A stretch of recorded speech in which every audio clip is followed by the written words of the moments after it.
여러분 혹시 슬램덩크라는 만화 보신 적 있으신가요? 제가 어릴 때 이 스포츠 만화로 대성했던 만화 중에 하나입니다. 이 슬램덩크에는 강백호라는 주인공이 나오는데요. 이 강백호는 한 여인에게 반해서 이 농구부에 들어가게 됩니다. 그리고 입단 테스트를 이제 보게 되는데 그 입단 테스트의 과정에서 그 농구부 주장과 입단 테스트를 하게 됩니다. 근데 그 만난 그 농구부의 그 주장이 누구였냐면 바로 강백호가 반했던 여인의 오빠였습니다. 그래서 더더군다나 그런 불순한 목적으로 농구부에 오려는 놈은 받아줄 수 없다 해서 농구부의 주장이 직접 입단 테스트를 보게 됩니다. 근데 여기서 이 모든 사람들의 예상과는 빗나가게 강백호가 엄청난 운동신경으로 덩크슛을 성공하면서 입단 테스트에 통과하게 됩니다. 그리고 그 과정을 통해서 농구부에 들어가게 됐죠. 이제 강백호는 꿈을 꾸기 시작합니다. 엄청난 덩크슛으로 무대를 뒤흔들어 놓겠다. 좋아하는 여자애한테 잘 보이겠다. 많은 사람한테 박수 갈채를 받겠다. 이렇게 생각을 했습니다. 그러나 현실은 달랐습니다. 강백호가 처음 들어가자마자 한 것은 화려한 덩크슛 연습이 아니라 뭐였을까요? 공튀기기 연습이었습니다. 누가 봐도 기본을 연습하는 초라한 연습이었죠. 농구를 하려면 기본적으로 이 손에 공을 최대한 익히는 연습을 해야 됐기 때문에 그 기초적인 것부터 시작한 것이었습니다. 강백호가 물론 엄청난 덩크슛으로 농구부에 들어간 것은 맞지만 이제 시작에 불과하다라는 것을 알리는 장면이었습니다. 신앙생활도 마찬가지입니다. 우리가 예배를 드리고 수련회 다니면서 하나님께 하나님 저 주님을 너무 사랑합니다. 저 주님에 대해 너무 알고 싶습니다. 이런 많은 고백들을 하면서 부르짖습니다. 그것만으로도 너무나 박수받을 만한 일이고 축하받을 일입니다. 그것 때문에 한국교회가 지금까지 그 일에 너무 힘써왔죠. 집회도 열심히 드리고 수련회도 열심히 해왔습니다. 그러나 그런 하나님과의 만남 그리고 하나님과의 고백 너무 중요했지만 그 이후에서의 삶에서의 신앙 이 부분에 대해서는 약했다라는 것도 우리는 좀 인정할 필요가 있습니다. 여러분 지금까지 신앙생활 하시면서 하나님이 나의 주인이십니다. 나의 사랑이십니다. 나의 주권자이십니다. 많이 고백들 해 오셨을 것입니다. 앞서 말씀드렸던 것처럼 이런 고백들은 너무나 귀한 고백들이지만 그 고백은 이제 시작에 불과하다는 것도 우리는 겸허히 받아들여야 합니다. 우리가 한 번 고백한 것 가지고 우리의 신앙이 갑자기 회복되지 않습니다. 그 고백들 이후에 우리가 필요한 것은 무엇이냐면 우리 신앙의 회복의 과정을 천천히 밟아야 한다라는 것입니다. 그 신앙의 회복을 천천히 밟을 때 진정으로 신앙이 성장하고 회복되는 과정이 이루어지기 때문입니다. 그래서 우리가 그동안에 이 신앙의 시작점, 하나님께 부르짖고 나아가는 것에 만약에 멈춰 계셨다면 이제는 걸음마를 떼서 신앙 회복의 과정까지 우리는 이르러야 할 것입니다. 오늘 우리가 본 본문에도 이 하나님과의 관계에 있어서 시작점에 있는 사람들을 우리가 발견할 수 있습니다. 저번 주 본문 말씀인데요. 사무엘상 7장 2절의 말씀 함께 같이 읽어보겠습니다. 사무엘상 7장 2절 말씀 같이 읽습니다. 시작. 그가 기럇 여야림에 들어간 날부터 20년 동안 오래 있은지라 이스라엘 온 족속이 여호와를 사모하니라. 자, 여러분 저번 주에 우리가 본문 것처럼 보았던 것처럼 기럇 여야림 사람들 덕분에 이 여호와를 믿는 이스라엘 전체가 영향을 받았습니다. 그래서 하나님을 사모하게 됐죠. 근데 여기서 이 사모하게 됐다라는 이 단어는 히브리어로 나하라고 하는데 간절하게 부르짖어 찾다라는 의미가 있습니다. 지금 이제 이스라엘 백성들이 신앙의 시작점에 있는 것이죠. 하나님을 찾습니다. 하나님을 부르짖습니다. 지금 이 신앙의 시작점에 있는 것입니다. 그래서 사무엘은 이 기회를 놓치지 않았습니다. 이스라엘 백성이 하나님을 부르짖고 찾는 이 시작의 시점에 가장 중요한 것, 지금 이 시작의 시점에 가장 놓치지 말아야 될 것들을 이들에게 명령하기 시작합니다. 그것이 무엇이냐면 가장 중요한 명령, 가장 첫 번째로 내린 명령이 무엇이었냐면 바로 우상을 제거하는 거였습니다. 그래서 여러분에게 신앙 회복의 과정 첫 번째로 추천드리고 싶고 되게 강조하고 싶은 것은 뭐냐면 우상을 제거하는 것입니다. 사무엘은 가장 먼저 이스라엘 백성들이 하나님을 찾고 있는 이 와중에 우상을 제거를 하라고 명령을 했는데요. 방금 말씀드린 것처럼 이것이 왜 중요하냐면 하나님과의 관계에 있어서 우상이 제일 방해되고 제일 복잡하신 것이기 때문에 바로 이것부터 치워야 된다라고 얘기하고 있는 것입니다. 여러분 이것을 결혼을 앞둔 커플로 예를 들면 이렇습니다. 여러분 만약에 여러분의 약혼자가 이제 결혼을 앞둔 약혼자가 나는 사실 다른 약혼자도 있어 라고 얘기하면 아마 정신 나간 사람 취급을 할 것입니다. 여러분 그런데 이런 정신 나간 짓을 오늘 본문의 이스라엘 백성들이 하고 있는 것이고 오늘날의 예수를 믿는다고 하는 우리들도 똑같이 하고 있지 않나 돌아봐야 한다라는 사실인 거죠. 하나님도 사랑하고 우상도 사랑하는 호러 로맨틱 코미디를 우리가 찍고 있지 않나 돌아봐야 한다는 것입니다. 그래서 사무엘은 앞서 말씀드렸던 것처럼 지금 이스라엘 백성들이 이제 하나님을 찾기 시작한 이 시점에서 가장 중요한 우상 제거를 명령한 것입니다. 7장 3절에 그 말씀이 있는데요. 한번 같이 읽어보겠습니다. 시작. 사무엘이 이스라엘 온 족속에게 말하여 이르되 만일 너희가 전심으로 여호와께 돌아오려거든 이방 신들과 아스타롯을 너희 중에서 제거하고 너희 마음을 여호와께로 향하여 그만을 섬기라. 그리하면 너희를 블레셋 사람의 손에서 건져내시리라. 자, 여기서 제거라는 말씀이 있죠. 이 제거라는 말이 성립되려면 그 전에 무언가 있어야 되는 것이죠. 없는 걸 제거할 수는 없으니까요. 그래서 그 전에 그들에게 있었던 것이 뭐였냐면 바로 우상들이었습니다. 이 우상들은 누구였냐면 여러 신들이랑 아스타롯이라고 오늘 본문에서 표현하고 있는데요. 여기서 여러 신들의 대표는 바알이라는 신입니다. 이 바알이라는 신은 당시의 농업주의 사회에서 농업에 아주 중요한 어떤 그런 환경이나 그런 비 내리는 거나 이런 농업을 주관하는 신으로 많이 칭송받았던 신입니다. 그리고 옆에 있는 이 아스타롯은 이 바알의 배우자 신이었습니다. 당시는 다산의 시대, 아이를 많이 낳으면 무조건 좋다라고 하는 시대였기 때문에 풍요의 신을 관장한 게 바로 이 아스타롯이었습니다. 여기서 이스라엘 백성들은요, 사실 이 바알과 아스타롯에게 무조건 돌이켰다라기보다는 하나님 바알 아스타롯을 아주 골고루 섬겼습니다. 이거를 요즘 용어로 표현하면 혼합주의 신앙을 갖고 있었다라는 것이죠. 이거 오늘날도 이때와 마찬가지로 너무나 많은 혼합주의의 신들이 우리의 신앙을 위협하고 있습니다. 돈, 사람들의 인정, 명예욕이죠. 그리고 통제 욕구, 이런 것들을 하나님과 동일시 여깁니다. 그래서 하나님 몇 프로, 돈 몇 프로, 명예 몇 프로, 이런 식으로 내 안에 퍼센테이지를 정해놓는다는 것이죠. 여러분, 하나님은 우리의 인생의 일부가 아니십니다. 전부이십니다. 근데 그것을 마치 나눌 수 있는 것처럼 할 수 있는 게 바로 혼합주의적 신앙이라는 것입니다. 이렇게 되면 문제가 어떤 게 생기냐면 이런 문제가 생겨요. 하나님과의 관계가 신앙적인 관계가 아니라 종교적인 관계에 머무르게 됩니다. 나 예배 드렸어. 나머지는 내 거. 여러분 되게 나이스해 보이죠? 하나님 몇 프로, 예배 몇 프로, 나머지는 다 나를 위한 시간들. 이런 식으로 퍼센테이지를 정해놔서 신앙생활하게 된다는 것입니다. 여러분 결혼 관계에 있어서, 부부 관계에 있어서 제가 뭐 예를 들어 제 아내한테 내가 돈 벌어주고 설거지 했으니까 이제 끝. 나머지는 나한테 아무것도 요구하지 마. 이러면 이게 부부 관계입니까? 아니라는 것이죠. 아내와의 관계는 어떤 관계입니까? 앞으로 살아갈 경제적인 부분, 가정 내의 갈등의 부분, 아이를 가지는 부분, 모든 것을 함께 해야 되는 게 부부이죠. 내가 몇 가지 했다고 해서 되는 게 아니죠. 그런데 혼합주의는 신랑이신 하나님과 신부인 성도의 부부관계를 무너뜨리는 너무나 악질 우상숭배라는 것입니다. 그래서 사무엘은 그들의 이 혼합주의적 신앙을 경계해서 그들이 올바로 하나님을 100% 믿을 수 있도록 우상을 제거하라고 명령한 것입니다.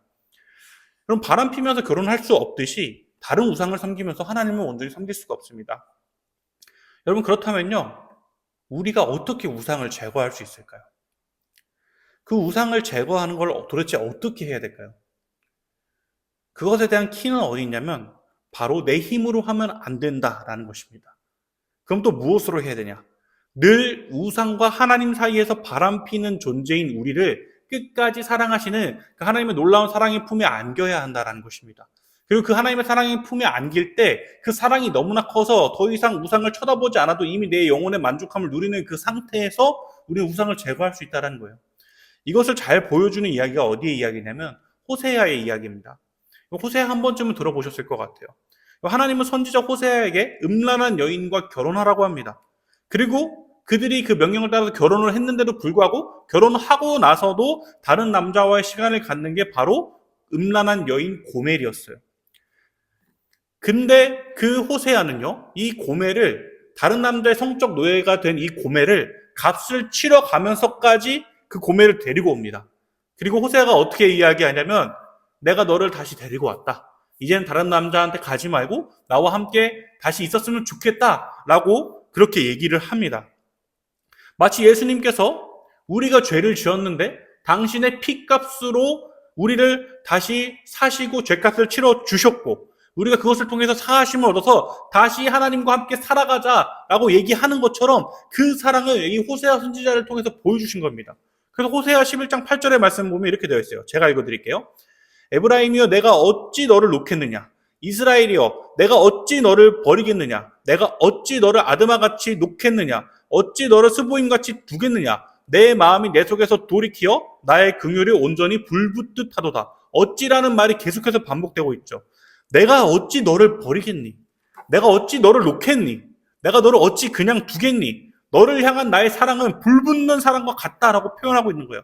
너가 아무리 바람피고 너가 아무리 나를 떠난다고 하더라도 난 너를 떠나지 못한다. 내가 너를 너무 사랑하기 때문이다. 이 사랑이 푹 빠진 것만이 우상을 제거할 수 있는 유일한 길입니다. 아, 우상은 나쁜 거니까 우상 제거해야지. 이런 도덕적 힘으로는 우리는 도저히 우상을 제거할 수 없어요. 끝까지 받아주시는 그 하나님의 사랑의 품 안에 푹 빠질 때 우리는 우상을 제거할 수 있는 것입니다. 그래서 그 사랑의 품에 푹 안기게 되면요, 이전에 내가 따랐던 것들이 얼마나 허망하고 얼마나 나에게 참 만족을 못 주는지를 알게 됩니다. 사랑하는 여러분, 하나님과 어떤 우상 가운데서 바람피고 계십니까? 성경적으로 표현해 볼까요? 하나님과 어떤 것을 겸하여 섬기고 계십니까? 어디서 진정한 평안을 찾으려고 하십니까? 여러분, 우리의 신앙이 회복되기 위해서는 온전한 신랑이신 하나님만 바라봐야 되고요, 온전한 사랑으로 사랑해 주시는 하나님 아버지만 바라봐야 합니다. 그렇게 하나님만 바라보면요, 아까 말씀드렸던 것처럼 그 사랑으로 충만하기에 우상을 버리게 되고, 내가 돈을 잘 벌던 못 벌던, 내가 사람들한테 인정을 받던 못 받던, 누군가가 내 말을 듣던 안 듣던 내 삶에 예수님만 드러나면 되겠다는 결론을 내리게 되는 것입니다. 그래서 사도 바울은 이렇게 고백합니다. 갈라디아서 6장 14절 말씀인데요, 제가 읽어드릴게요. 그러나 내게는 우리 주 예수 그리스도의 십자가 외에 결코 자랑할 것이 없으니 그리스도로 말미암아 세상이 나를 대하여 십자가에 못 박히고 내가 또한 세상을 대하여 그러하니라. 바울은 자기 자신을 죄인 중에 괴수라고 표현합니다. 그러나 이 괴수를 사랑하신 하나님의 사랑 때문에 이 사람은 변하기 시작했어요. 어떻게 변했냐면요, 그전에는요, 자신이 가진 율법이라는 것을 자랑하기 위해 하나님을 섬겼는데, 이제는요, 하나님을 자랑하기 위해 율법의 오해를 푸는 사람이 됐어요. 율법이라는 자신의 삶의 가장 큰 우상을 내려놓게 됐습니다. 여러분, 이것이 가능했던 것은 바울이 똑똑한 사람도 아니고 바울이 어떤 것이 잘나서 그런 것들을 내려놓을 수 있었던 것이 아닙니다. 바울이 이것을 내려놓을 수 있었던 이유는 죄인 중에 괴수였던, 아무런 사랑받을 자격조차 없었던 자신을 사랑했던 그 하나님을 바라봤기 때문에, 나를 사랑해 주신 하나님을 바라봤기 때문에 내려놓을 수 있었다라는 것입니다. 여러분, 우리 안에도요, 이런 나의 의지가 아니라 이 감격적인 사랑으로 인해 우상을 제거하게 되는 놀라운 역사가 있기를 축복합니다. 이 과정을 통해서 우상을 내려놓고 하나님의 그 크신 사랑 안에 품에 안기시는 저 여러분 되시길 축복합니다. 그러면서 신앙 회복의 과정 두 번째를 보시면요, 회개가 있습니다. 여러분, 우리가 방금 우상을 제거하는 부분을 같이 살펴봤는데요, 우리의 우상들을 제거하다 보면요, 내가 얼마나 악하고 치졸한 존재인지를 발견하게 됩니다. 그러면요, 자연스럽게 회개가 나올 수밖에 없어요. 그래서 사무엘은 이 우상을 이제 이스라엘이 제거한 지금 이 타이밍에 바로 어떤 명령을 내리냐면, 너희들 모여라, 내가 기도해 주겠다라고 해서 모이게 합니다. 여러분, 이런 부분에 있어서 이 사무엘은 정말 영적으로 탁월한 지도자인 것 같아요. 탁월한 지도자는 영적인 흐름을 굉장히 잘 읽습니다. 저도 이런 사역자가 될 수 있도록 여러분 기도해 주시길 부탁드립니다. 사무엘은 이제 이스라엘 백성들에게 너희를 위해서 기도해 주겠다라고 말하고 미스바라는 장소로 모이게 하죠. 근데 사실 이스라엘에게 있어서는 영적인 장소가 따로 있었어요. 어디였죠? 실로였습니다. 실로. 원래 여호와의 언약궤가 있던 곳이죠. 그런데 지금 새로운 장소에서 모이게 하는데, 이 이유가 뭐가 있냐면, 몇몇 분들이 새로운 삶을 위해서 몇십 년간 산 동네를 떠나기도 하지 않습니까? 그런 것처럼 이스라엘 백성들도 이제 새로운 영적인 갱신을 위해 새로운 곳으로 모이게 하는 사무엘의 영적인 지도력이 여기서 보이고 있는 것입니다. 이전에 실로에서의 어두운 신앙은 끝내고 미스바에서의 영광의 시작이 선포됨을 지금 보여주고 있는 것입니다. 그리고 그 영광이 시작되는 시점에 이들이 뭘 하냐면 회개 기도를 하게 되는 거예요. 자신들의 우상을 발견하고 회개 기도하게 됩니다. 그 부분이 사무엘상 7장 6절 말씀에 나와 있는데요, 7장 6절 말씀 한번 같이 읽어보겠습니다. 시작. 그들이 미스바에 모여 물을 길어 여호와 앞에 붓고 그날 종일 금식하고 거기에서 이르되 우리가 여호와께 범죄하였나이다 하니라. 사무엘이 미스바에서 이스라엘 자손을 다스리니라. 자, 여기 보면 이들이 한 행동 두 가지가 있죠. 하나는 물을 쏟는 것이었고 하나는 금식하는 것이었습니다. 물을 쏟는 거 먼저 살펴보면요, 물을 쏟는다는 것은 이런 의미가 있습니다. 딱 쏟으면서 내가 이전에 의지했던 곳에서 떠나겠다, 내가 이전에 우상 섬겼던 그 우상들에게서 난 이제 떠나겠다라는 것이죠. 그리고 한 가지 더 의미가 있는데, 이제 나는 내 영혼의 진정한 공급자, 진정한 주권자는 하나님이다라고 고백하는 게 이 물을 쏟는 행위에 의미가 담겨 있었던 것입니다. 그래서 이제는 우상을 떠나서 돌이켜 주님만 바라보겠다라는 결단을 지금 하고 있는 거예요. 그리고 더 나아가서 이들이 금식을 했는데요. 그들이 금식을 했던 이유는 뭐냐면요. 지금까지 하나님께 선택받은 백성들이었지만 하나님을 전적으로 의지하지 못했고 눈에 보이는 것에만 정신이 팔려서 살았던 것을 회개하는 행동이었습니다. 그래서 그들이 금식한 뒤에 뭐라고 얘기합니까? 우리가 여호와께 범죄했다라고 얘기를 하고 있는 것이죠. 여러분, 그래서 금식 기도는요, 내가 원하는 걸 얻어내기 위해서 단식 투쟁하는 것이 아닙니다. 금식 기도는 내가 하나님 앞에 얼마나 무력한 죄인인지를 느끼고 정말 찬송가의 가사처럼 천부의 의지 없어서 주님께 나아갑니다. 내 삶의 가장 중요한 공급원인 밥 먹는 영양분을 끊어서라도 진정한 공급자인 하나님을 바라보고 싶습니다라는 고백이 바로 이 금식 기도라는 것이죠. 지금 이스라엘 백성들의 마음이 진심이라는 것을 이 금식 기도 행위를 통해서 성경이 얘기해주고 있는 것입니다. 우리가 하나님께 진심이면요, 내가 하나님 앞에 어떤 모습인지 명확히 체크하고요. 그리고 그 명확히 체크하면서 그럼 도대체 하나님과 나 사이에 필요한 것은 무엇일까 찾게 됩니다. 그래서 그 과정 가운데 필수적인 게 뭐라고요? 회개 기도라는 것이죠. 여러분, 사랑하는 부부 사이에도요, 서로에게 점검할 부분들이 있습니다. 현생을 사느라 내가 당신을 소홀히 못 대했다. 당신과 시간을 보내는 것보다 친구들과 시간을 보내는 것을 더 추구했던 것 같다. 돈 버는데 너무 혈안이 돼 있어서 자녀와 시간을 보내지 못했던 것 같다. 등등등. 정말로 우리 서로에게도 돌아볼 시간들이 필요합니다. 그리고 이렇게 돌아보는 시간이 관계 발전의 시작점이 되기도 하죠. 회개가 바로 그런 것입니다. 회개는 죄책감만을 심어주기 위한 것이 아니라 지금 나와 하나님과의 관계를 명확히 보고 그 다음에 나의 도움이 진짜로 어디서 오는가를 확인하는 시간이 회개의 시간이에요. 그런 차원에서 여러분께 정말로 축복드리고 싶은 건 뭐냐면요, 여러분의 기도 생활에 회개 기도가 들어가는 놀라운 축복이 있기를 소망합니다. 여러분, 예배에 나와서도 우리가 이 회개 기도를 하지만 하루를 돌아보면서 내가 하나님 앞에 필요한 부분이 무엇인지 알고 내가 영적으로 갱신해야 할 것이 무엇인지 아는 귀한 회개 기도의 시간을 가지시길 축복합니다. 바라기는 이 회개 기도를 통해서요, 하나님과의 관계가 회복이 되고 신앙이 성장하시길 축복합니다. 자, 지금까지 우리가 이 우상 제거와 회개를 살펴봤는데요. 이들은 이 이후에 우상 제거와 회개가 그저 관념 안에서, 머리 안에서만 있는 그런 신앙이 아니라 직접 삶으로 드러나게 되는, 우상 제거와 회개가 직접 삶으로 드러나게 되는 놀라운 역사, 발전하는 일이 일어나게 되는데요. 7장 7절 말씀 보면서 그 부분을 함께 이어서 보길 원합니다. 7장 7절 말씀입니다. 함께 읽습니다. 시작. 이스라엘 자손이 미스바에 모였다 함을 블레셋 사람들이 듣고, 이스라엘 자손들이 듣고 블레셋 사람들을 두려워하여. 자, 당시 이스라엘 백성들이 미스바라는 곳에 모이니까 블레셋 사람들이 보기에는 뭐 하고 있는 것처럼 보이냐면 군사 행동하는 것처럼 보였습니다. 그래서 이제 우리도 전쟁 준비해서 치러 가야겠다 해서 올라온 게 이 블레셋의 모습이에요. 그리고 이 부분에 대해서 이스라엘 백성들이 어떻게 했다고 되어 있죠? 두려워했다고 되어 있습니다. 두려워. 근데 이 두려운 상황 속에서 예전 같으면 자신들의 생각이나 자신들의 어떤 힘을 의지했을 텐데 이제는 하나님을 의지하기 시작하는 모습을 보여주고 있어요. 이전과 달라진 모습이죠. 7장 8절 말씀인데요. 한번 같이 읽어보겠습니다. 시작. 이스라엘 자손이 사무엘에게 이르되 당신은 우리를 위하여 우리 하나님 여호와께 쉬지 말고 부르짖어 우리를 블레셋 사람들의 손에서 구원하시게 하소서 하니. 자, 여러분, 이전에는 이들이 어떻게 되었습니까? 자, 실로에 있는 언약궤 갖고 와서 그냥 그 언약궤 두면 이게 하나님이니까 우리가 승리할 거야. 하나님께 물어보지도 않고 자기들 멋대로 했죠. 근데 이제는 어떻게 합니까? 사무엘에게 부탁하는 거예요. 하나님께 쉬지 말고 부르짖어 주셨으면 좋겠습니다.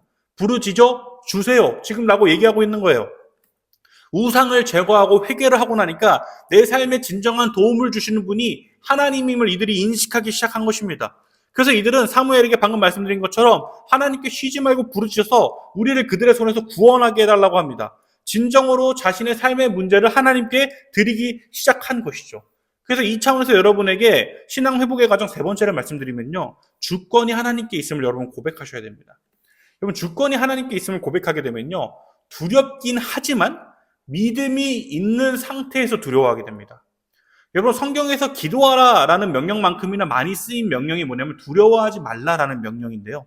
그 말인 즉슨 처음부터 두려워하지 말라라는 것이 아니라 두려운 일이 일어났을 때 두려워할 수 있는데 하나님의 모든 주권이 있다라는 것을 하나님께 모든 주권이 있다라는 것을 믿고 점점 두려워하지 않아도 된다라는 말인 것입니다. 마치 아이가요, 엄마가 없어서 막 울어서 깼는데 엄마가 안아주고 토닥여주면서 괜찮아 하면요, 아기가 울음을 그치는 것처럼 우리도 처음에는 세상적인 문제 때문에 두려워서 울지만 이제는 하나님 품에 안기면서 괜찮다라고 말씀하시는 그 품 안에서 점점 두려워하지 않을 수 있게 된다라는 것입니다. 여러분, 참 우리 삶 속에서요, 그런 일들이 일어나지 않았으면 좋겠지만 여전히 우리 삶엔 두려운 일들이 너무나 많죠. 경제적인 일들도 두려워할 수 있고요, 어떤 사람 관계적인 문제 때문에 두려워할 수 있습니다. 제 이야기를 좀 해드리고 싶어요. 저희가 이번에 집을 재계약하게 됐습니다. 지금 살고 있는 집을. 그래서 이제 대출 상품을 바꿔서 이제 보증금을 메꾸고 또 나머지 금액에 저희 돈이 또 많이 들어가게 됐어요. 그러다 보니까 좀 고민이 많이 되더라고요. 이런 상황 속에서 어떻게 해야 되나, 돈을 좀 어떻게 어디서 또 구해야 되나, 막 여러 가지 좀 생각이 많이 들었습니다.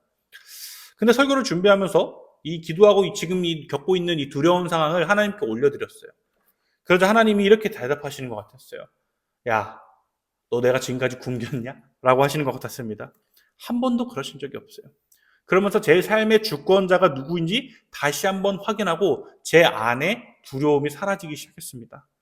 그럼 또한 지금 저희 집이 지금 아이를 지금 기도하면서 준비하고 있는데 기도하는데 그런 마음이 드는 거예요. 앞에서 말씀드린 우상 제거랑 좀 같이 말씀드리면요, 아이를 준비하는 일이 좀 우리를 위한 일이기도 하지만 주변에서 다른 사람들이 이렇게 얘기할까 봐, 이쯤 되면 아이 가져야 되는 거 아니야? 이쯤 되면 아이 있어야 되는 거 아니야? 라는 그런 시선 때문에 내가 아이를 가지려고 하나? 라는 생각을 다시 한번 해보게 됐어요. 근데 솔직하게 제 안을 들여다보니까 그런 마음이 있더라고요. 명예욕이 있었던 거죠. 다른 사람들이 봤을 때 아이가 있는 행복한 가정이어야 될 것 같으니까 아이를 가지려고 하는 마음이 나한테 없었나를 솔직하게 돌아봤을 때 그 마음이 있었다라는 것이죠. 그래서 하나님께 그렇게 기도했어요. 하나님, 제 안에 다른 사람한테 인정을 받으려고 아이를 가지고 싶어하는 이 마음을, 명예욕을 없애주세요 라고 기도를 했고요. 또 그렇게 기도하고 나니까 생명의 주관자가 하나님임을 고백하게 됐어요. 생명의 주관자는 하나님이십니다.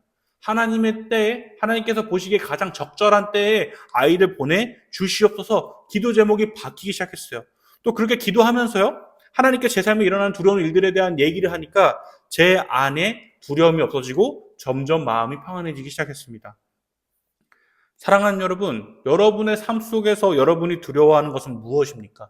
물질입니까? 풀리지 않는 관계입니까? 불안한 미래입니까? 남들의 시선입니까? 그 모든 우리가 두려워하고 있는 것에 하나님께 주권이 있음을 고백하시길 축복합니다. 그리고 그렇게 주권을 고백할 때 하나님이 주시는 진정한 평안함이 우리에게 주어질 것입니다. 그래서 우리가 살아갈 때 그것으로 살아가는 거예요. 우상이 주는 평안함, 잠깐의 안정감처럼 느껴지는 그 거짓 안정감에 우리를 속이는 것이 아니라 하나님께서 주시는 진정한 평안함, 그것으로 살아가는 것입니다. 바라기는 우리 모두가 내 삶의 주권이 하나님께 있음을 고백하며 내 두려운 상황을 올려드리면서 그때 하나님께서 주시는 하나님의 주권 고백으로 인한 평안함, 그 평안함으로 살아가시는 저와 여러분 되시길 축복합니다.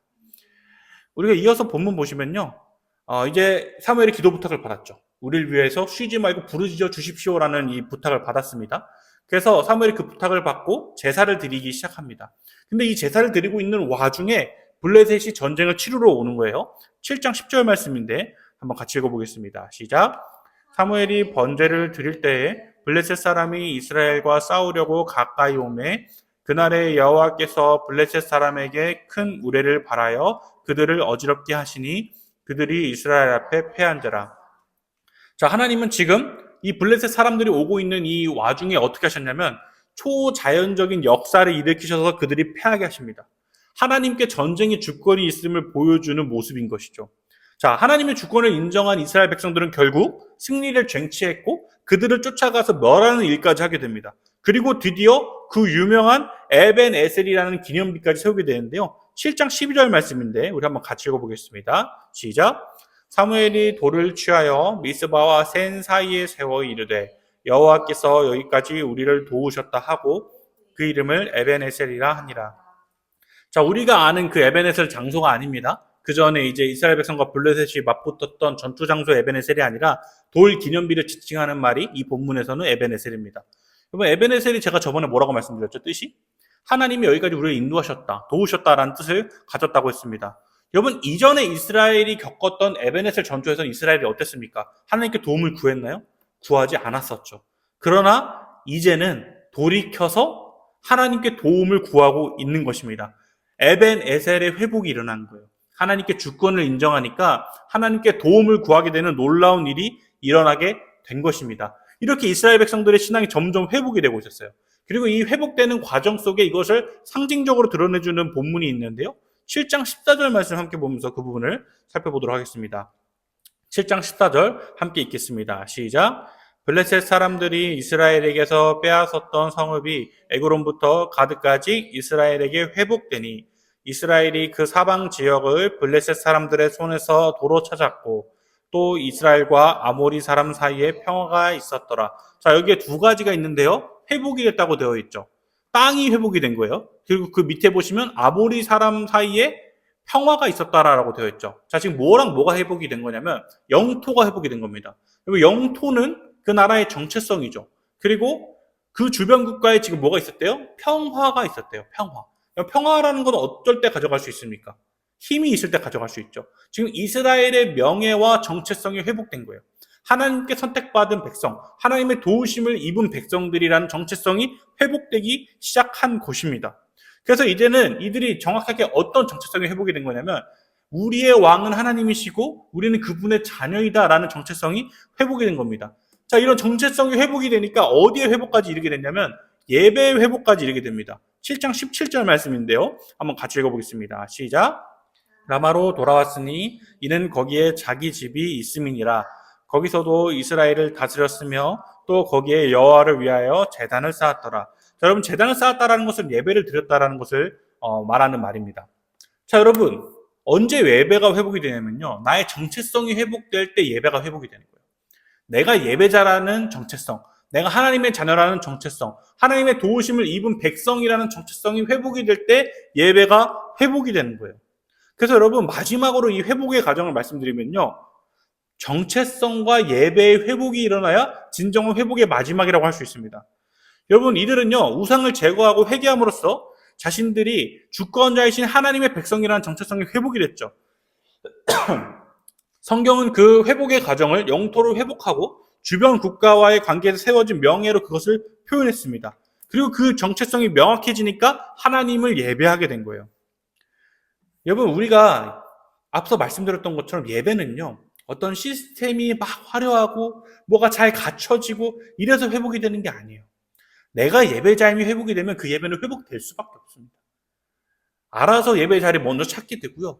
알아서 먼저 일찍 와서 앉아서 기도로 준비하게 되고 알아서 우리가 찬양을 통해서 영광을 하나님께 올려드리게 되는 것입니다. 그래서 우리는 이 부분을 보면서요. 과연 내 신앙 속에는 그전에 뭐 우상 제거하고 뭐 이런 거 다 알겠는데 혹시나 우리의 신앙 속에 예배의 회복이 없다면 나의 정체성은 지금 과연 괜찮은가? 이 부분을 돌아봐야 한다라는 것입니다. 자, 우리가 이렇게 신앙이 회복되는 4가지 과정을 함께 살펴봤죠. 이 과정들을 우리가 앞으로 계속해서 밟아갈 텐데 이 과정들을 밟으면서 우리가 기억하면 좋을 팁 2가지를 여러분께 드리고 싶어요. 첫 번째는 뭐냐면요. 하나님의 자녀라는 정체성을 여러분 늘 기억하셔야 됩니다. 이 신앙 회복의 과정에 있어서요. 제가 저번 주에 이제 그 집에서 일 좀 보다가 좀 집중이 잘 안 돼서 오랜만에 카페를 갔어요. 탐앤탐스를 갔는데 막 열심히 막 하고 있었는데 제 뒷좌석에 어떤 아이 엄마 2분이 오시는 거예요. 유모차 이렇게 같이 끄시면서 아기 2명도 있었겠죠. 근데 그 아기 2명이 있는데 그 2 아이 중에 1명이 진짜 엄청 우는 거야. 그래서 제가 일하다가 집중이 안 됐는데 근데 그 아기가 어쩔 때마다 우냐면 그냥 자기가 필요할 때마다 울어요. 막 흐앵흐앵 막 이러면서 막 웁니다.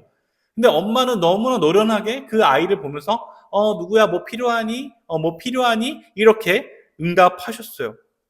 아이에게 너무나 필요한 것이 무엇인지 너무나 적절하게 찾았습니다. 여러분, 물론 저는 집중이 안 됐지만 대신 묵상을 하게 됐어요. 내가 저 아기처럼 하나님을 찾고 있나? 라는 묵상을 하게 됐습니다. 여러분, 이것을 통해서 우리가 무엇을 할 수 있습니까? 자녀는요, 부모님에게 도움을 요청하는 존재라는 거예요. 그리고 부모님의 도움 없이는 살 수 없는 존재라는 것입니다. 우리가 하나님의 자녀가 됐다라는 것은 그런 것을 뜻합니다. 하나님의 도움 없이는 한순간도 살 수 없습니다. 부르짖는 거예요. 그리고 우리가 그렇게 하나님께 부르짖을 때 진정한 평안이 오게 되는데, 만약에 우리가 하나님께 도움을 안 구하잖아요. 그럼 어디 가서 도움을 구할까요? 우상한테 가서 도움을 구하기 시작하는 거예요. 우상 앞에서 울어요. 저는 돈이 필요합니다. 돈을 좀 주십시오. 저는 사람들의 인정이 필요합니다. 인정 좀 저 좀 해주십시오. 이러면서 거기 가서 울고 있는 거예요. 근데 우상들도요, 거짓 평안을 줍니다. 맞아. 너가 인정만 받으면 너는 평안할 거야. 거짓 평안함을 주죠. 그리고 거기에 중독이 돼버리면 나중에 하나님의 자녀라는 정체성을 잃어버리고 우상의 자녀가 되기 시작하는 것입니다. 사랑하는 여러분, 우리는 우상의 자녀가 아니라 하나님의 자녀입니다. 아이가 엄마의 품에 안길 때 그래 엄마 품이 최고지라는 것을 아는 것처럼 우리도 마찬가지로 하나님의 품에 안길 때 진정으로 이곳이 내가 있을 자리지, 진정으로 하나님 품이 내가 있을 곳이지라는 것을 알게 되는 것입니다. 그래서 우리가 늘 기억해야 되는 것은 바로 이거예요. 나는 하나님의 자녀다.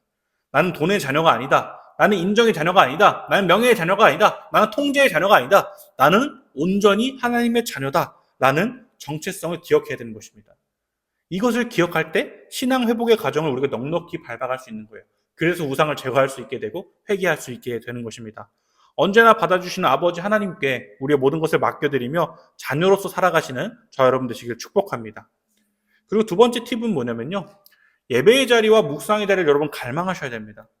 방금 말씀드린 이 정체성을 기억하기 위해서는, 하나님의 자녀라는 정체성을 기억하기 위해서는요, 우리가 반드시 지키고 사수해야 될 자리가 있습니다. 바로 예배의 자리와 묵상의 자리예요. 여러분, 예배와 묵상의 자리는 단순히 우리가 어떻게 착하게 살아갈 것이라고 하는 도덕적 가르침을 얻는 곳이 아닙니다. 그것은 그 이후의 문제예요. 가장 먼저 기억해야 될 것은 무엇이냐면, 나는 누구인가? 나는 누구이기에 하나님을 예배하는가? 이것을 알기 위해서 우리가 그 예배의 자리에 가는 것입니다. 예배의 자리에 가면 우리가 누굴 높여드립니까? 하나님의 이름을 높여드리죠. 아, 그렇구나. 나는 돈을 높이는 사람, 명예를 높이는 사람, 아니면 나를 높이는 사람인 줄 알았는데 나는 하나님을 높이는 하나님의 자녀이고 하나님의 백성이구나. 그분의 사랑받은, 사랑을 입은 백성이구나 라는 것을 기억한다라는 것입니다. 그래서 점점 우리가 이렇게 생각하게 되는 거예요. 그치, 나는 돈의 사람이 아니지. 그치, 나는 명예의 사람이 아니지. 그치, 나는 하나님의 자녀지로 가게 되는 것이 바로 이 예배의 자리이고 묵상의 자리라는 것입니다.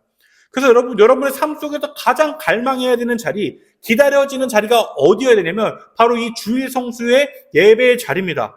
목사님 또 율법주의적으로 우리 주일 성수시키려고 그런 거 아니십니까? 라고 할 수도 있을 것 같아요.